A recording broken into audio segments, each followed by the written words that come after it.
SC corporation ద్వారా త్వరలోనే అర్హులైన లబ్ధిదారులకు రుణాలను అందించేందుకు రాష్ట్ర ప్రభుత్వం కసరత్తు చేస్తుందని SC corporation director Kollabathula Apparao పేర్కొన్నారు. సోమవారం తన నివాసంలో ఏర్పాటు చేసిన మీడియా సమావేశంలో ఆయన మాట్లాడారు. ఇటీవల ఎస్సీ కార్పొరేషన్ బోర్డు మీటింగ్లో కార్పొరేషన్ ద్వారా చేపట్టనున్న సంక్షేమ పథకాలను వివరాలను ఆయన మీడియాకు వివరించారు.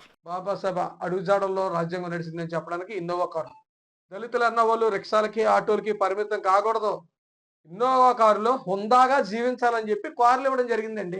మా ఎస్సీ సోదరులు చంద్రబాబు నాయుడు గారు బొమ్మ అంటే ట్యాక్సీ అనుకుంటున్నారండి, ఎక్కట్లేదని చెప్తే అప్పటికప్పుడు అది కూడా దానికి ఇష్టపడి అవును నిజమే, వీళ్ళకి 30 లక్షలు 20 లక్షల కారు ఇస్తే ఎవరో ఇతర పార్టీ వాళ్ళు ఎక్కట్లేదట, వాళ్ళు జీవనోపాధికి ఇచ్చాం కానీ నేను పబ్లిసిటీకి ఇవ్వలేదని చెప్పి అంటే స్టిక్కర్లు కూడా తీయించేసి హుందాగా ఇవ్వని ఇచ్చినప్పుడు, అంతేకాని కారు ఇచ్చారు జగన్ గారు కట్టొద్దన్నారని మానేసాం 5 ఏళ్ళు వడ్డీ అయిపోయిందంటే దానికి తగిన నిర్ణయాలు తీసుకుంటాం.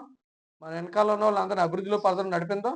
మీరు ఇవన్నీ సెటిల్ చేసుకోవడానికి కార్లు తీసుకునే వాళ్ళు సిద్ధపడి ఉండాలని, సంవత్సరంలో సుపరిపాలన తొలడుగు అనేది ప్రతి ఒక్కరి ఇంటికి వెళ్తుంటే ప్రతి ఒక్కరు చెప్తున్నారు, బాబు మా పిల్లలకి డబ్బులు పడ్డాయండి, ఇద్దరికే పడ్డాయండి, మా అత్తయ్య గారికి 4,000 పెన్షన్ వస్తుందండి, తన మనాన్ని భేదం లేకుండా ప్రతి ఒక్కరికి కూడా తల్లికి వందనం కింద 13,000 రూపాయలు ఎంతమంది పిల్లలు ఉంటే అంతమందికి పడ్డాయి.